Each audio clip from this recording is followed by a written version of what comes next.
Hi, and welcome to Across the Desk. Well, here we are, episode 20, and at the end of another season.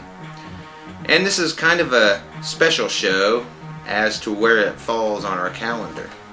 So I kind of wanted to make it a little bit of a special event. So this week's show, we're going to commemorate the 100-year anniversary of the Tulsa Race Massacre.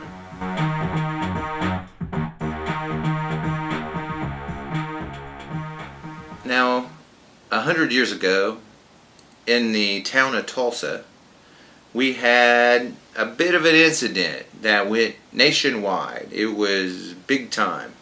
Had National Guard called, the head of the U.S. departments were called, and sheriffs and everybody else were called in, and whole sections of north end of Tulsa, Oklahoma was burnt to the ground and looted, and people were killed. Now, the curious thing about this is, here I am, born and raised in Oklahoma, 5th generation on my dad's side, 4th on my mother's, and I went to school, high school, in Tulsa, Oklahoma. And back in the mid-'80s, we had a class called Oklahoma History, which I believe they still have today. But I remember in the mid-'80s not learning about the Tulsa Race Massacre in school, in Tulsa, Oklahoma, no less. But that almost makes sense, because I guess the wounds were so deep and so raw that they didn't want to teach that to us. They didn't want their kids to be saddled with knowing the truth about the town that they lived in and that they grew up in, and why it's so segregated as it still is today. See, what happened was, a long time ago, a black man was in an elevator with a white woman. Well, that white woman said that this black man made advances to her. Well, they arrested said black man. And it became a big deal. The papers got involved. Tulsa Tribune, who I don't think is around anymore, put out a big deal about the Negro and how he was, so lewd to white women, and that there's going to be a lynching in town. Well, this spurred people to action. So they went down to downtown Tulsa and were demanding that they turn over this young black man to be lynched at the streets of Tulsa for supposed advances he made towards a white woman. So that's what this all was about. Now, what happened next was not a de-escalation of events, because it could have been easily avoided. We could have de-escalated this. The sheriff's office could have just said, hey, people, go home. We're not going to do anything. Go home, don't do nothing. He could have at least talked to the black community who were begging the sheriff, hey man, give them some protections, do something, enlist our veterans, because black people, veterans, lived in North Tulsa, said, use them, at least something. Wouldn't do it. So this thing was perpetuated on.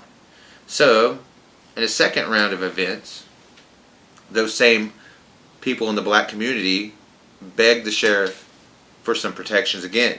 Since they didn't get it, they went down there. Now this is an escalation. Next thing you know, a shot is fired, and who knows what, and the whole thing kicks off. That night, gunfire, people in the streets, chaos. By the next morning, they had done a major incursion into the black community in North Tulsa. And what they did on June 1st, the atrocities that were committed, was just devastating to our state. So I get why they don't want to teach it here. It's a hard lesson. It's hard to look at yourself sometimes and see where you've gone wrong and where you can do better. And sometimes people just don't want to look at that and just say, oh, well, we can do better, we don't need to look at it.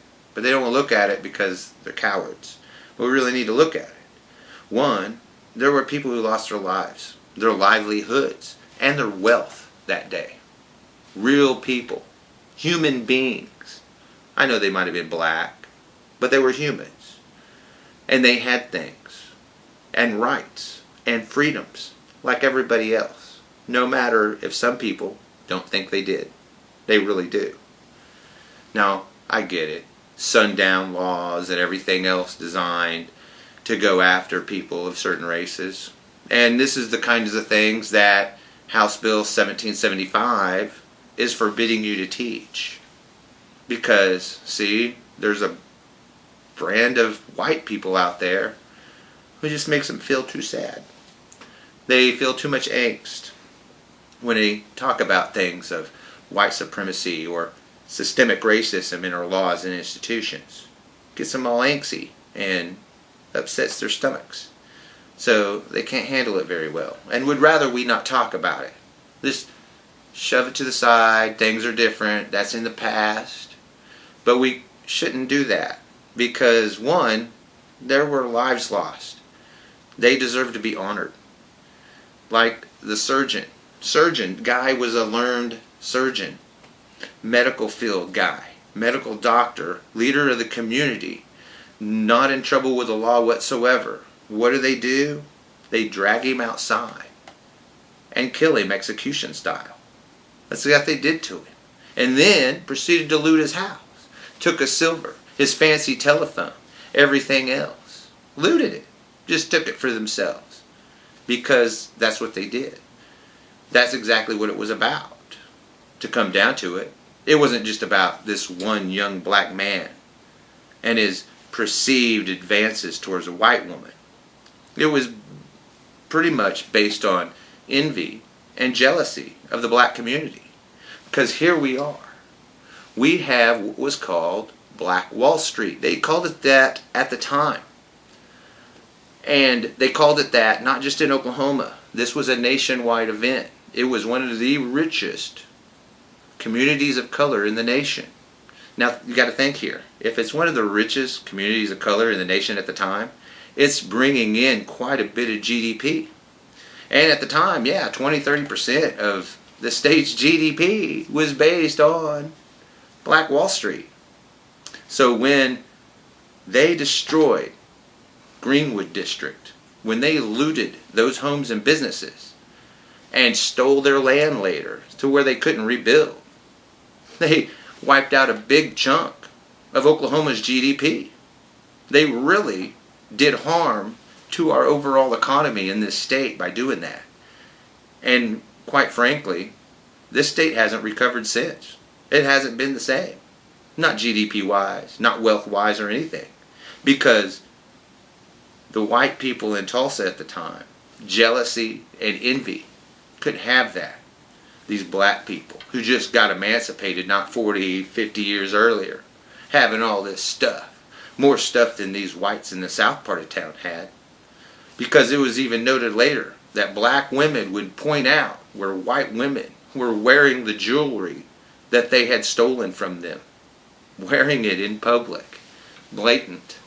Like, this should be mine anyway. It shouldn't be yours. You were just slaves not that long ago. How could you have all this fancy stuff? Not realizing how much that economy in North Tulsa supplemented everybody else in this state. Not realizing it. Totally devastating an economy, devastating a region, and devastating the state's GDP. That's exactly what they did through ignorance. So ignorant. We're going to destroy this. We're going to get rid of it. And we're not going to let them rebuild because of the color of their skin, because of the jealousy they had, because they were so successful. And that's what it's about.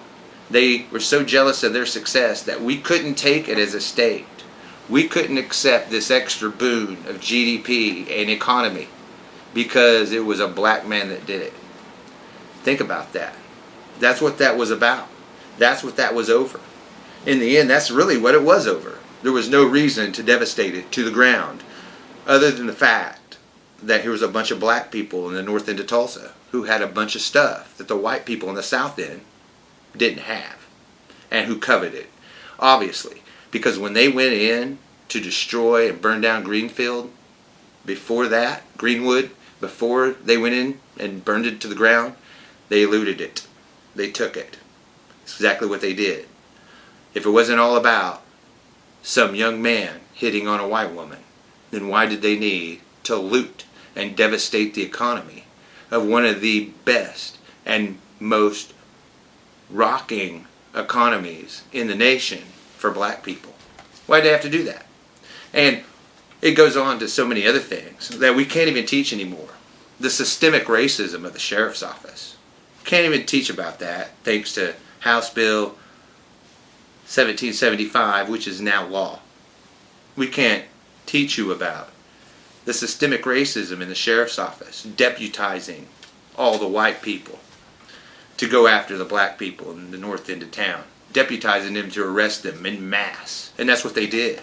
They arrested them en masse, out of their homes in the middle of the night. Kids, babies, old women, and men. Took them down to the convention center and stuffed them there. While what happened with nobody in that town after that? They looted it all. No black residents in there. We got rid of them. So now what? It's open for looting. That's exactly what they did. And the Oklahoma National Guard, they let them do it. They totally let them do it. And in some respects, might have even been part of the looting. That's what they did. And that's before they firebombed it from the sky.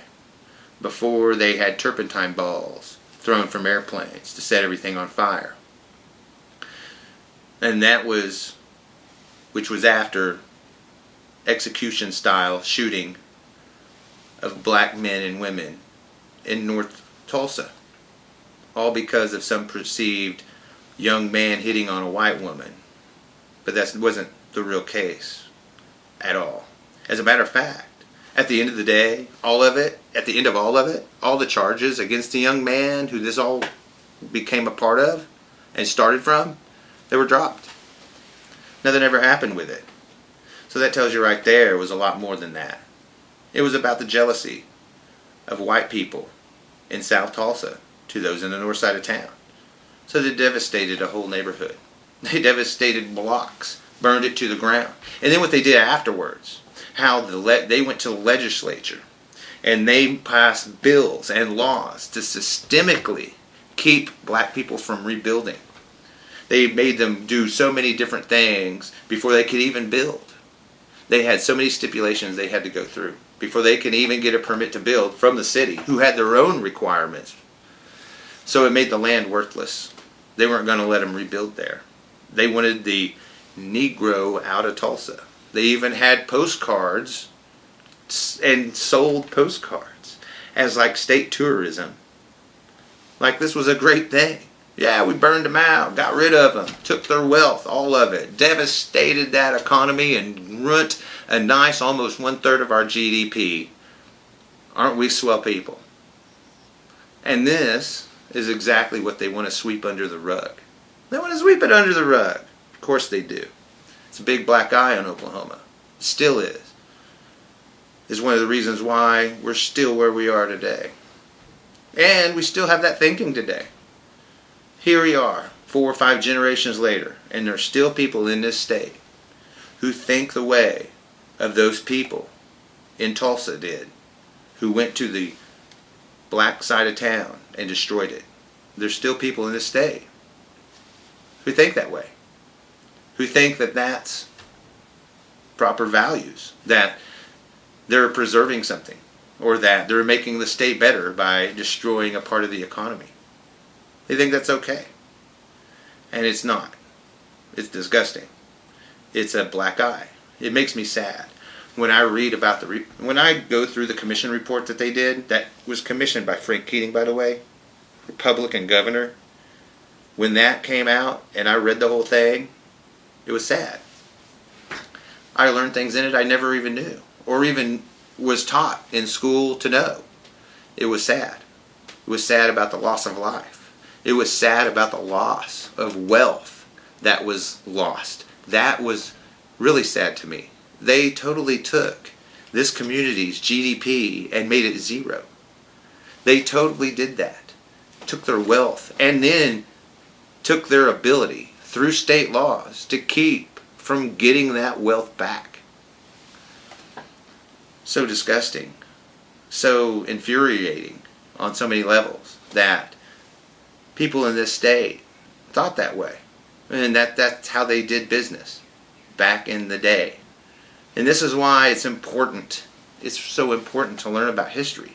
It's so important to learn about not just the good, feel-good stuff about history, but the actual bad stuff.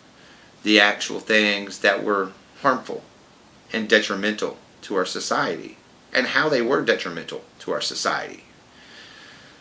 Those are important things, so that we don't do them again, or that we perpetuate the stuff that was good, and that we don't do the stuff that was bad. Exactly. That's why we learn that stuff.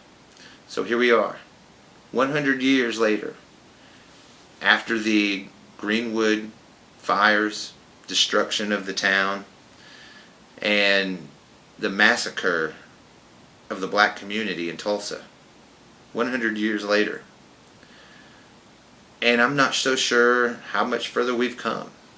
We have the Tulsa Massacre Commission, who had to kick the governor off the board because, one, he didn't show up to meetings, and the other thing is, he signed that bill into law that kept you from teaching about the systemic problem that happened within the Tulsa Race Massacre.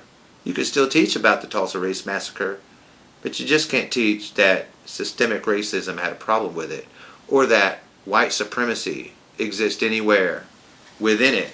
Oh, and that laws weren't put in place later to keep the black man in North Tulsa from rebuilding. Because it's in there today. You can see it. Any county. Some counties are online and easy to get to. Oklahoma County, for instance. Go to Oklahoma County's website. Go to the Oklahoma County Clerk. Look up plats from subdivisions. Go to the old ones. Look up old ones, and you'll see in their covenants. Covenants will say, no black man, no Negro is allowed to own property within this subdivision. If it's found out that a black man owns it, it gets reverted back to the company. Who's the company? Well, it's the developer who started it. So if you sold property before the 60s, before the civil rights, if you sold property to a black man in a neighborhood where the covenant in the plat said you weren't allowed to sell to a black man, well, the developer could come and confiscate that property from the black man and then resell it, of course, at a profit, major, of course.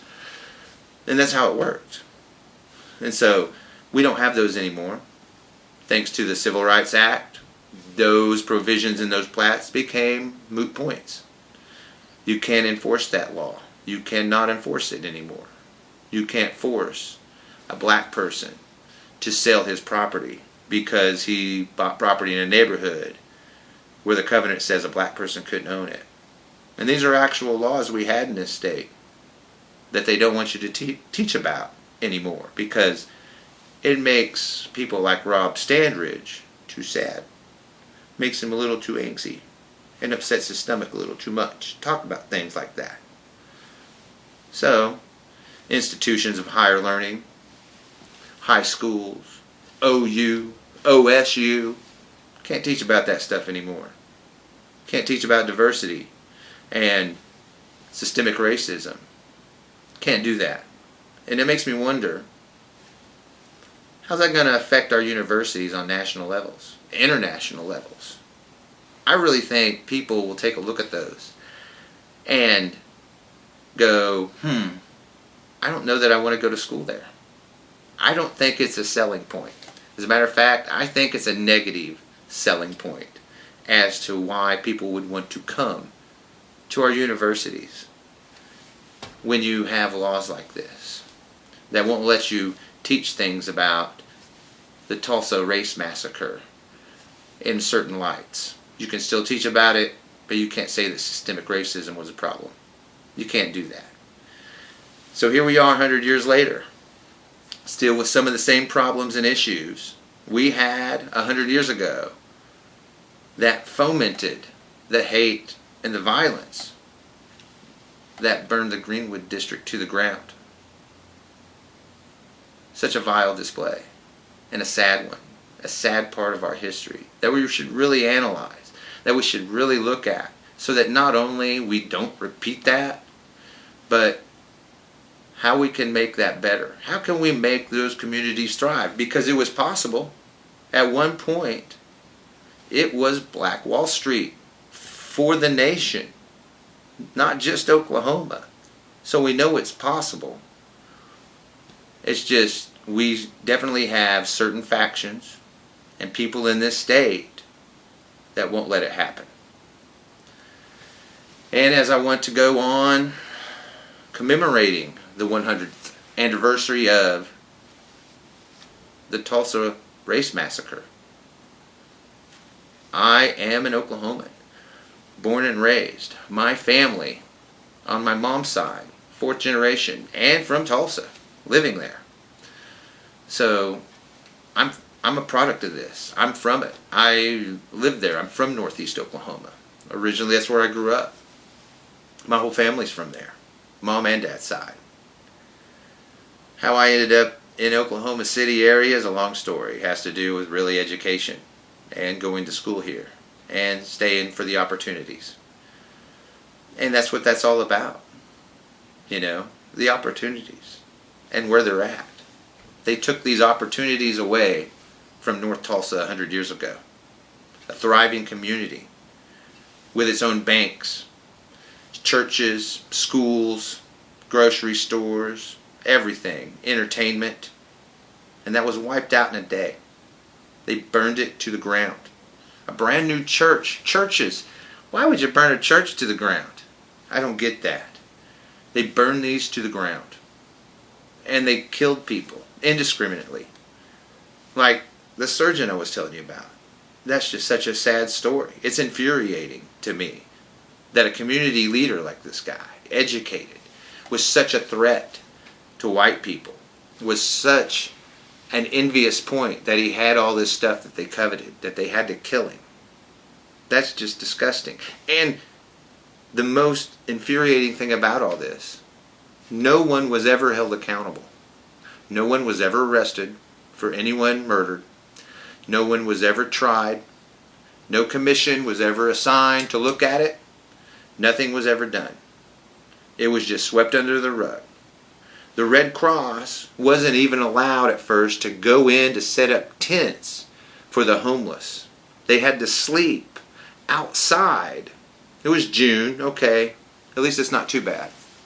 But still, they shouldn't have had to do that. Drag whatever not burned mattress outside and sleep on it. Because they weren't allowing the Red Cross to come in and set up tents for these people. Give them water and food. They weren't allowed to. They shut them down. They wanted them out. They wanted them dead. They wanted to take their stuff. And that's exactly what they did.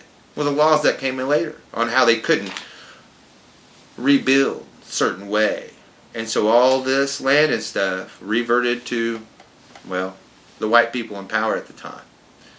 And they were squeezed out. And they were squeezed further east and further north, out of Tulsa, or even completely out of the state. Because that was the goal. They didn't want it here. They didn't want Black Wall Street in Oklahoma. And that's really a sad point. And it's not just sad. It's almost, I don't know what to call it. It's very disappointing. Because here we are with a governor who wants to have a top 10 state. Top 10 state. But he's still espousing the same attitudes and the same feelings that devastated the Greenwood district and took out a quarter to a third of our GDP in one blow. Because, I want it here. So, I guess it just depends on what it means by being a top 10 state. I don't know what he means by that anymore. Especially when he signs in laws like he does on the 100th anniversary of the Tulsa Race Massacre. Is the guy just really that stupid? Is he really just that unempathetic, not able to see what people are going through or anything like that? He's just not, just so one-dimensional he can't fathom other aspects of what he does? Who knows? But, anyway, this is across the desk. And I hope we commemorate this 100-year anniversary somberly, with reflection, and with the truth of looking at ourselves like we need to do. Well, that's all I have for this week. We're going to take a short break like we do every so often. 20 seasons, 20 episodes. Here we go. Just got done with it. We'll see you in about a month and a half. 6 to 8 weeks like normal. And we'll start up season 4. It's across the desk. We'll see you next season.